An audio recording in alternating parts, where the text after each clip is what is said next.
You're listening to the Business Brain Food Podcast.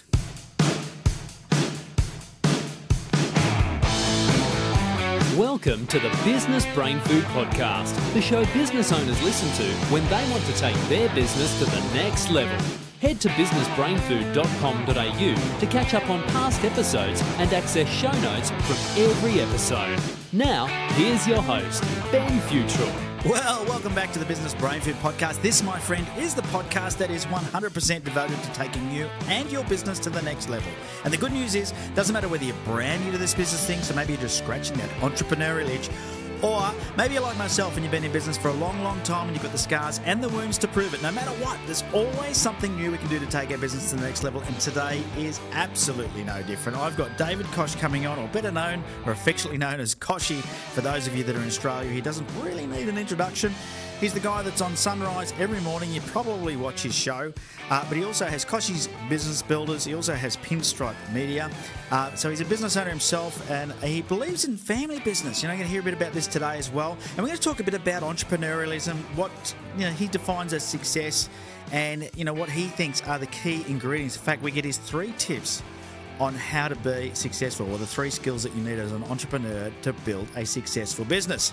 Before we do get Kochie onto the show, I want to remind you that today's show is brought to you by maxmyprofit.com.au. So if you're in a business and you haven't built the business that you thought you were going to build, the team at Max My Profit help you build the business you imagined. So you could work one-on-one with an accelerator, or just join one of our self-serve programs where you get to access online tools, resources, and training that will help you build the business you imagine. So if you want to generate more leads, more sales, get more customers, make more profit, and have a whole much more fun building your business, head to maxmyprofit.com.au. All right, so I will do an intro for Kochie for those of you that aren't in Australia, because I know you probably don't know who I'm talking about. He does have some international sort of, celebrity, but in Australia, Kochie is a household name. He is on the television every morning. He has Kochie's Business Builder. He's passionate about small businesses and startups. He also has founded an organisation called Startup Daily, and has been a commentator and media journalist, writer for many, many years here in Australia. He is in demand as a presenter, and also regularly addresses corporate events and groups all over the country. And his specialty is speaking on success in small business and investments and issues. And that's why we've got him here today. Now, he spent years writing about money and talking to Australians from all walks of life about pretty much everything. And he knows how we think. He knows what most of us are worrying about when it comes to sorting out our finances. And few of us do it very well. That's the truth. And if we do it at all. And he knows what we avoid, or how we avoid the task, and why, and not least because we can't get the right advice. It either is unnecessarily complex, unrealistically simplistic, or just not pertinent to your particular time of life. So he's written a book. We are going to talk about that at the end.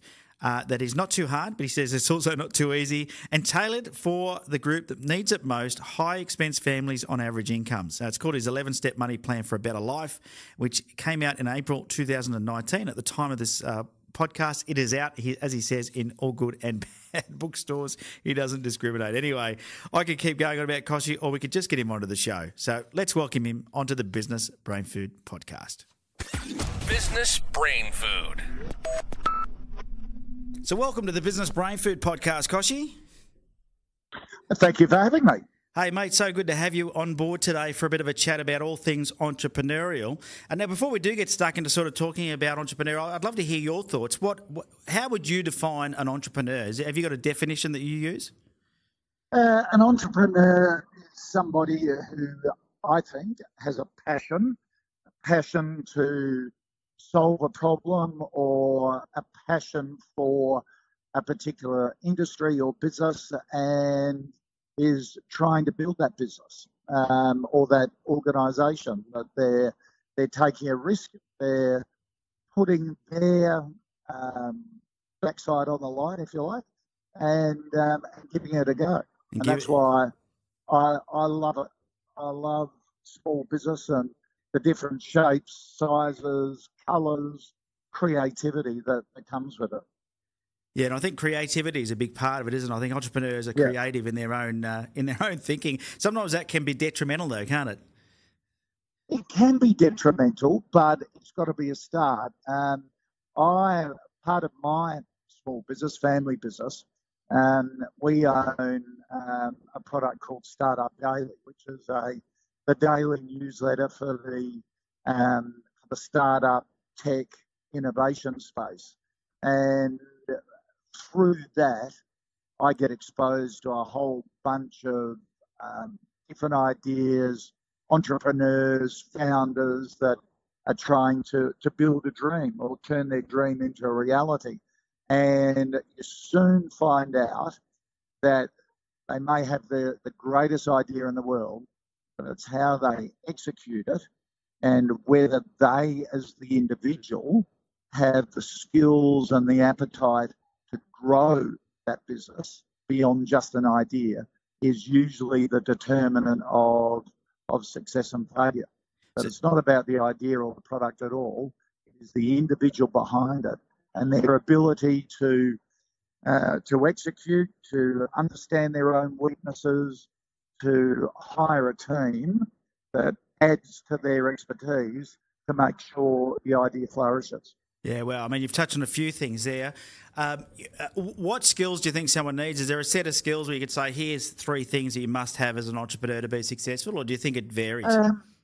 I think it varies, but if there are three basic traits, I think, for an entrepreneur is that, and particularly a founder of a startup, it's got to be that confidence in themselves to give it a go. It's a huge leap to go from working for somebody else to starting your own business and developing your own idea. I think they've got to have a ability to cope with risk, that they're not spooked by risk. They understand that's part of the deal, and it does come with sleepless nights.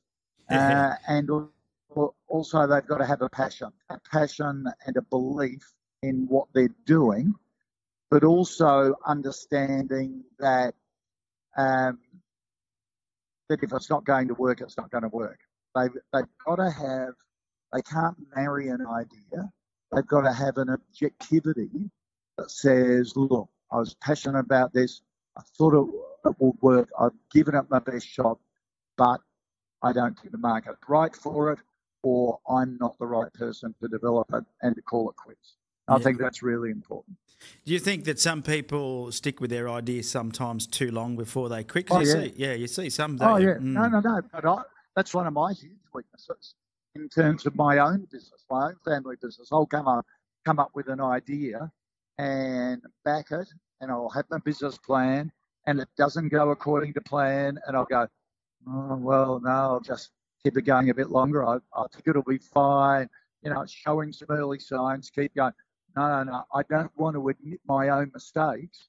And when I do eventually come to the decision that this isn't going to work, I end up thinking, why didn't I make this decision 6 months ago? It's not just with ideas. It can be with staff and employees. I tend to put off the hard decisions longer than I should. And I think that, and I really admire people who make that, because you've always got in the back of your mind, it's almost as if you're admitting that your own fallibilities, which you hate doing it. Because we're all human beings, no matter what we do, and we don't like admitting mistakes. So I think that ability to admit it early, as they say in the startup world, you give it a go. You if you're going to fail, you do it quick and cheaply, and get on and do something else. That's what they say. Fail fast. Yeah, exactly right. And cheap. and yeah, absolutely. And knowing this about yourself, then, Kochie, do you have a way of dealing with that now? So if you find yourself in that, let's call it denial, right? Because that's what it is. Yeah. If you find yourself in that land of denial, have you got a way of snapping out of that, or have you got advisors that help you snap out of that? It's all about that self-awareness. Even though we're a small business, always have been.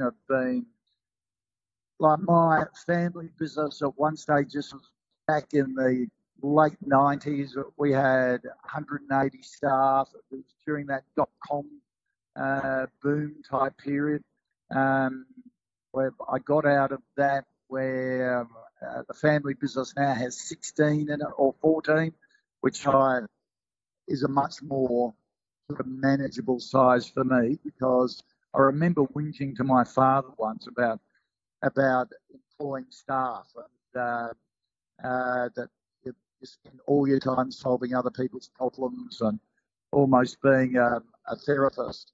And he looked at me and said, well, get out of the business. So I was looking for sympathy, got no sympathy whatsoever.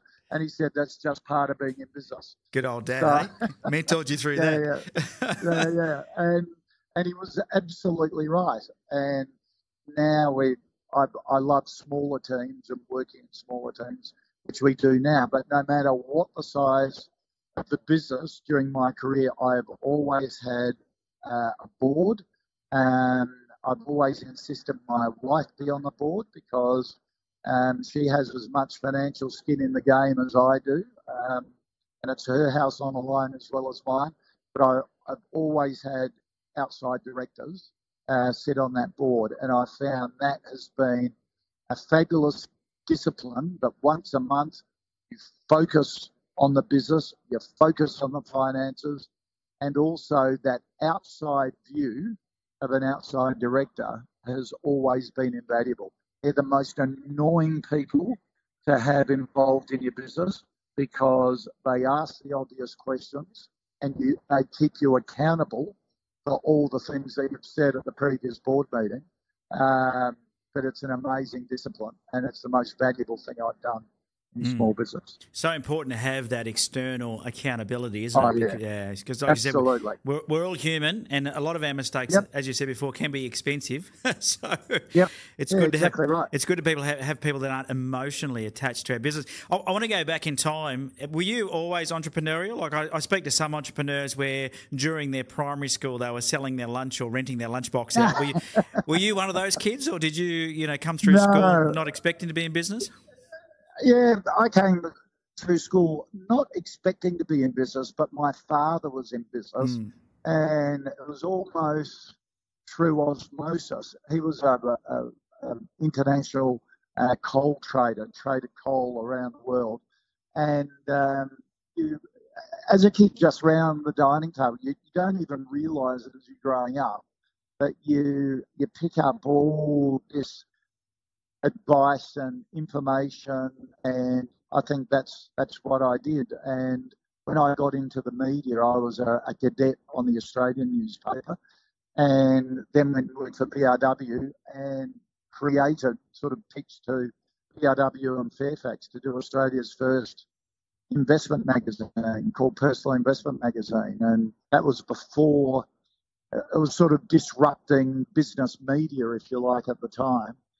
And it was a pretty big success, and I did the same in New Zealand and the same in the UK as well. So I've always wanted to do new things. I've always wanted to build organisation or products, whether it be in the media. Sunrise was a business I got involved with right when it was on its knees and no one was watching, and with a couple of other people built it in its own separate business entity within Seven, and we started something new and from scratch. I was involved in reforming the organ and tissue donation system in Australia and establishing the Organ Transplant Authority, and was its chairman for a number of years.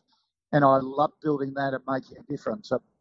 Port Adelaide was, as an AFL club, was on its knees, and I was asked to come in and chair that, and we've rebuilt it back to a really solid, sustainable business plan, and which underpins a sustainable organisation now. So I love doing stuff like that.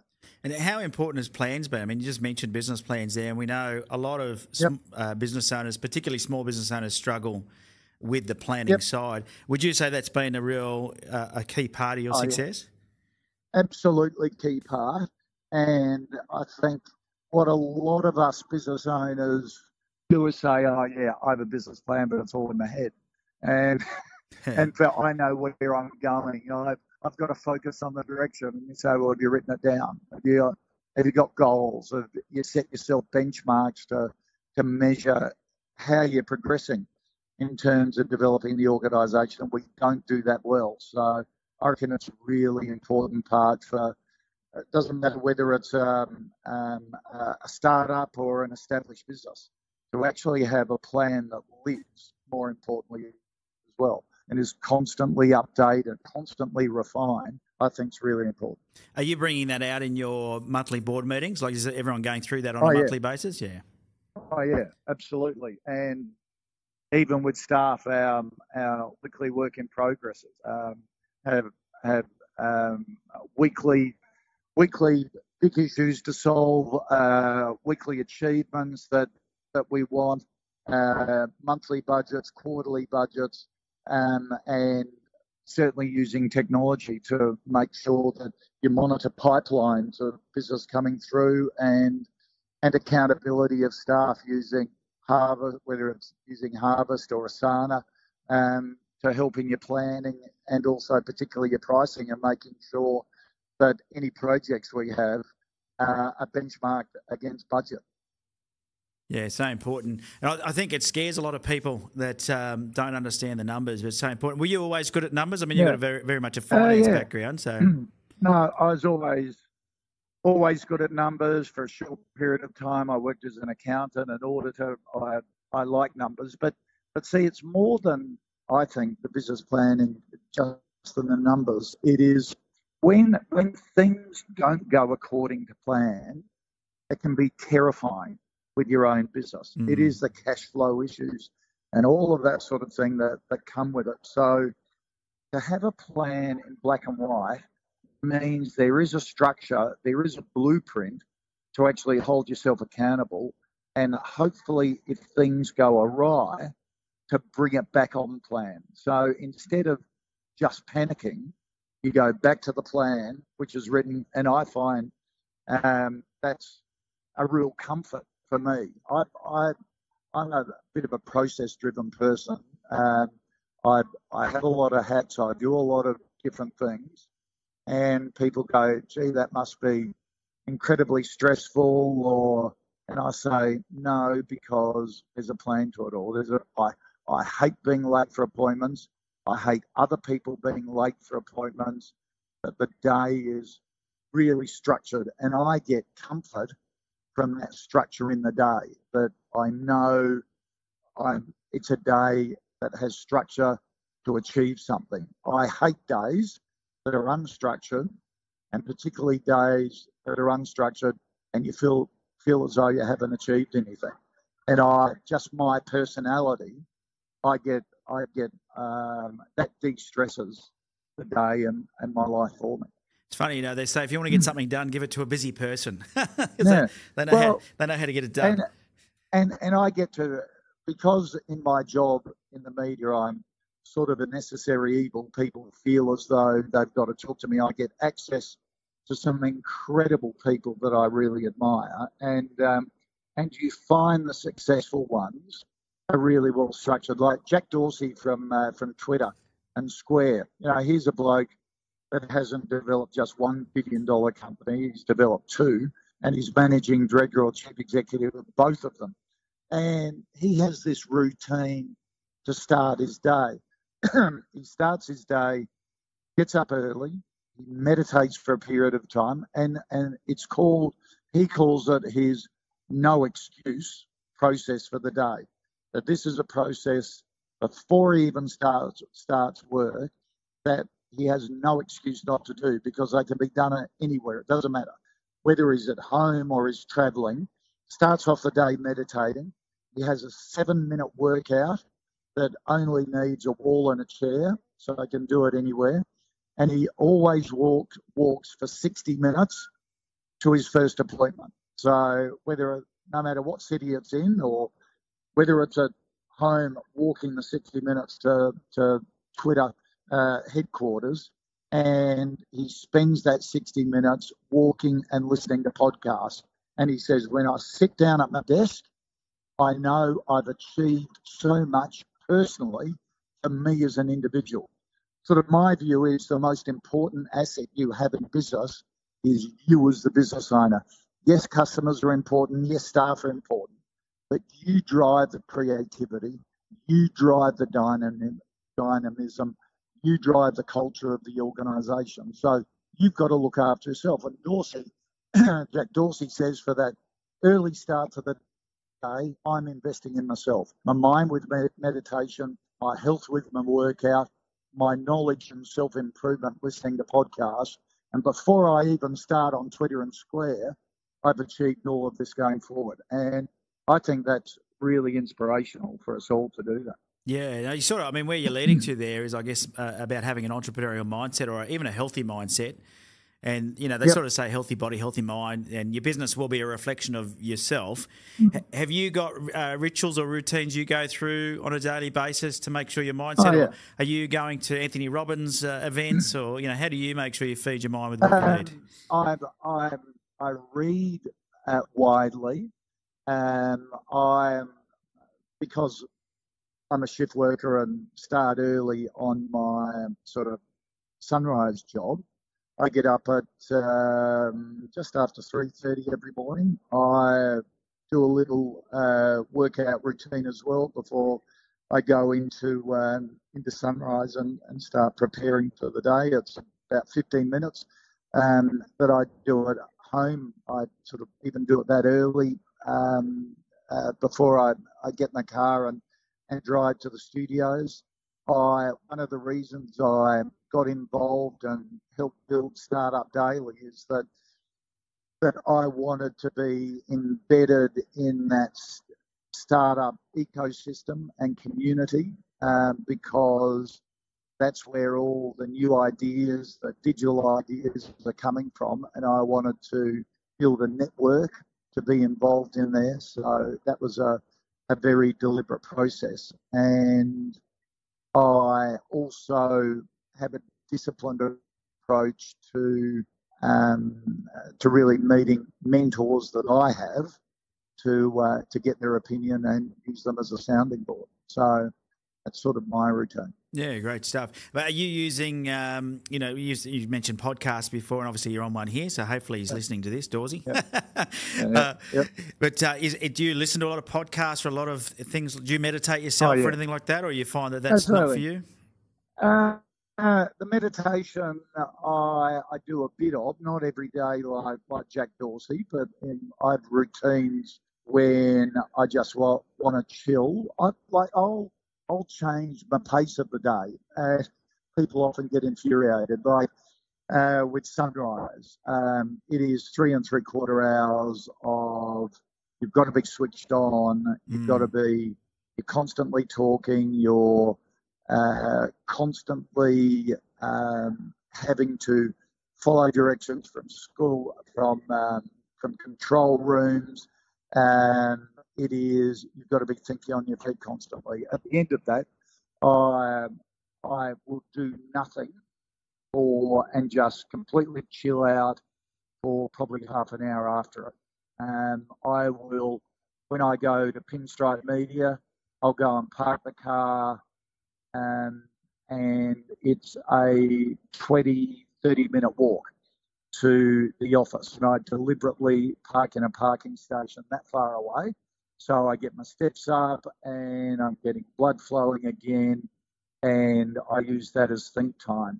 Every Tuesday and Thursday at 10 a.m. I have a gym session with a gym buddy.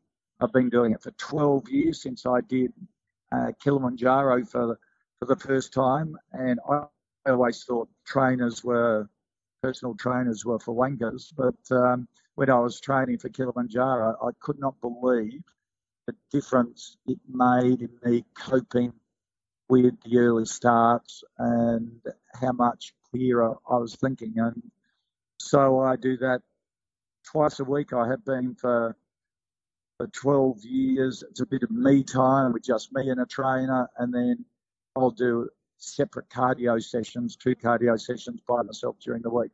So that's sort of, I try and build those disciplines into my week, and all my staff know that time every week is me time, and they build my schedule around it. Yeah, which is excellent, because you need a bit of that, don't you? I mean, especially Oh, starting so early. I mean, how many hours a day are you typically working? Are you knocking off at 2 PM, or do you find yourself using all of the day? Or No, I usually finish, and it's very, very variable. I go from sunrise to Pinstripe Media, the family business, till about 5, 2 days a week.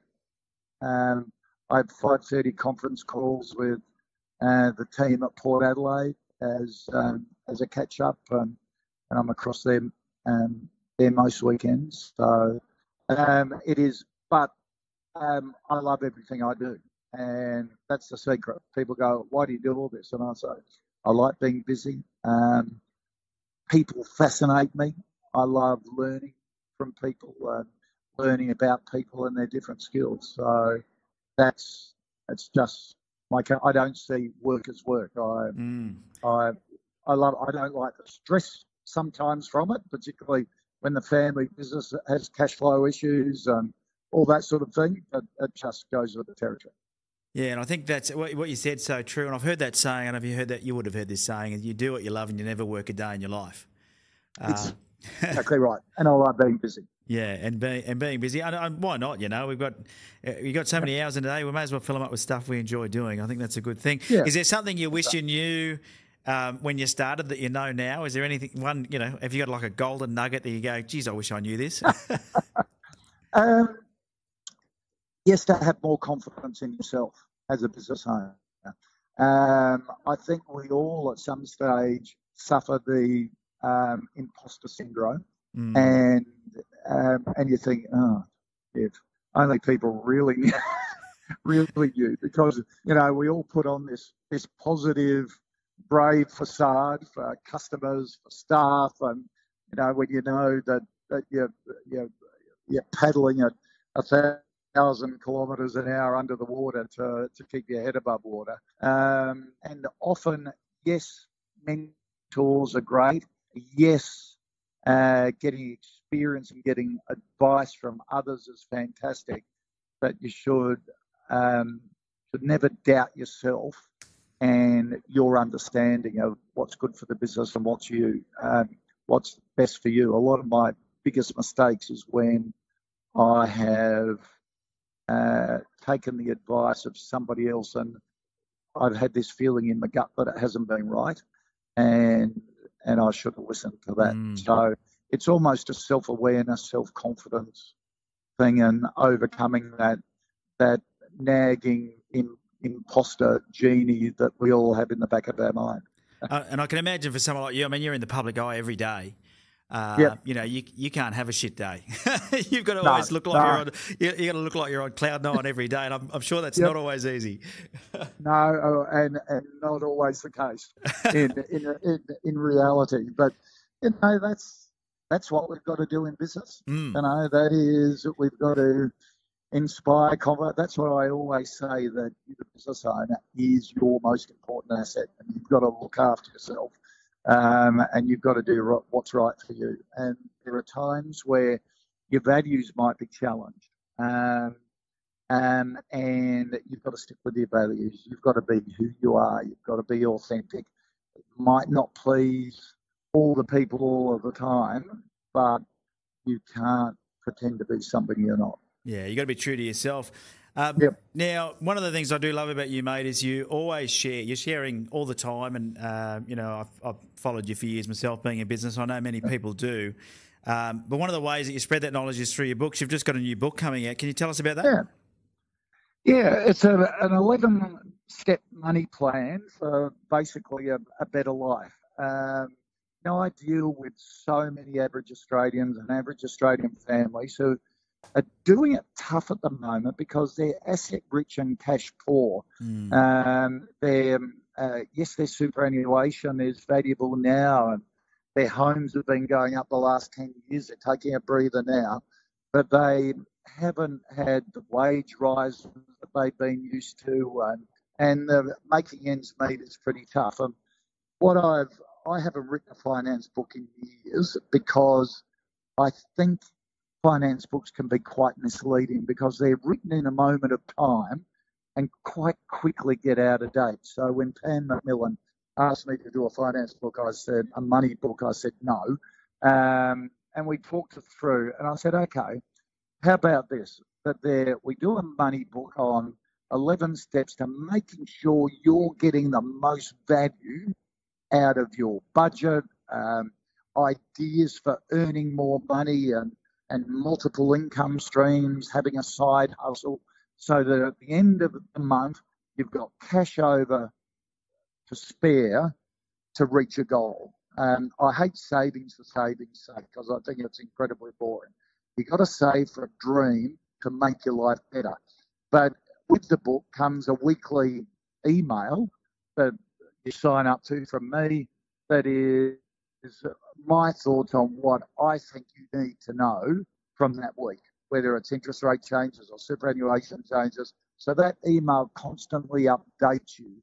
And rather than you buying the book and that's the end of our relationship, it's an ongoing relationship to make sure you keep on top of your finances, to make sure that you're getting value for money in everything you spend, to make sure you're maximising your earning potential. And as I say, having money left over to have a better life, because that's what it's all about, rather than just struggling to make ends meet or look up. I think it was one of my great mentors says you want to have more month at the end of the money. Sorry, no, more money at the end of the month than have month at the end of the money. That's what he said. Yeah.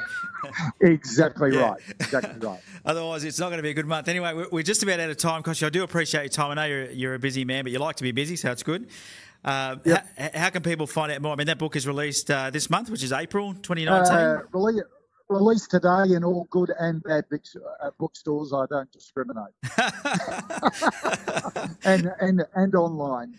So we'll make sure there's a link in the show notes, gang, to this. It is episode 210 of the Business Brain Food podcast. You can go to businessbrainfood.com.au and just look for Kochie or episode 210. We'll have links for you to be able to buy Kochie's book online, The 11-Step Money Plan for a Better Life, which is out now, brand new. And I like what you've done there. So it's a plan, but you're keeping it current with weekly emails. So that makes it nice and easy for you to keep updating the content. Yep, sort of disrupting the books. Yeah, which is, I think, once again, a great step. All right, mate, we've got the 60-second scramble. I'll ask you some quick questions. You give me some quick answers. Are you ready for that? Oh. Yep, absolutely. Go for it. Good stuff. All righty. Favourite app on your phone? Slack. Number one tip for being more efficient? Have a well-managed diary. Do you have a hidden talent? I sang with In Excess. That's in front of them for one song. That's very cool. But you're not out there professionally singing, so it mustn't have gone so well. No. It's not. What's your biggest addiction? My biggest addiction at the moment is F1 Drive to Survive on Netflix. Nice. What frightens you the most? Spiders. Describe yourself in one word. Positive. What's the first thing you do every Sunday morning? Vegemite and cream cheese on toast. And have you got an inspirational quote you can share with the listeners? Have enough confidence in yourself to give anything a go. If it doesn't work out, have enough confidence in yourself to do something else. Love it, mate. Thanks again for coming on the Business Brain Food podcast, buddy. It's great to have you. All right, mate. Thanks for having me. Well, there you have it, gang. An insightful chat with David Kochie, or Kochie as we affectionately know him in Australia.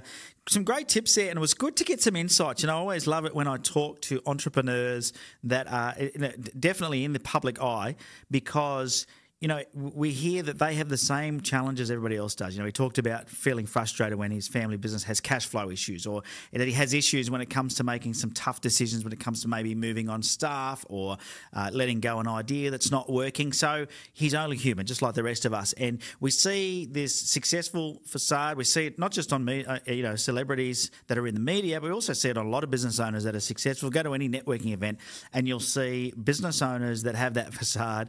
And I'm one of them. right? I'm no different. I'm a business owner as well. I don't like to share my dirty laundry, right? And I think this is a human nature thing. We just don't like to. Social media has changed that a little bit, hasn't it? Everybody seems to put their dirty laundry on Facebook. But otherwise, you know that we don't really want to share the bad stuff that's going on, because we want to continue that impression that we are just, everything we touch turns to gold, you know, that we are just that magician that can make that happen. But it's not always the case. So thanks again, Kochie, for coming on the Business Brain Food podcast. Good luck with your book. I'm sure it'll do well, and it was great to have you on the show. Now, today's episode was brought to you by maxmyprofit.com.au. The team at Max My Profit is expanding, and we are looking for people that may be business coaches, advisors, or consultants, or want to become one and have a passion for small business, or a passion for business, doesn't have to be small, and want to help business owners, you know, get control of their lives and their businesses and help them build the business they imagine. See, what happens is most business owners, when they decide to embark on this entrepreneurial journey, they get this idea that they're going to build a business that provides them with more time, a better lifestyle, more income, all of these things that, you know, are easy to write down on a pad and paper and go, here's all the things I'm going to achieve, but are more difficult to achieve than people realize. They get into their own business and they're typically great at what they do, so that technically they'll be good at servicing their customers, but they may not be good at running a business. They may not be good at marketing. They may not be good at sales. So it means that their business actually doesn't flourish. Well, what we do at maxmyprofit.com.au is we work one-on-one with those business owners to help them build the business they imagined. So head across to maxmyprofit.com.au, click on the About tab, and learn about becoming a business accelerator. You may be the next business accelerator we're looking for. And we're looking for people all over Australia to join our team to help us with this mission of reducing the fatality rate of business in this country. So head to maxmyprofit.com.au. All right, I've been Ben Futrell. You've been absolutely fantastic for listening in until the end of the podcast. I hope you enjoyed that one as much as I did. It was a great chat with Kochie. And until next week, have a profitable day. Cheerio. You could be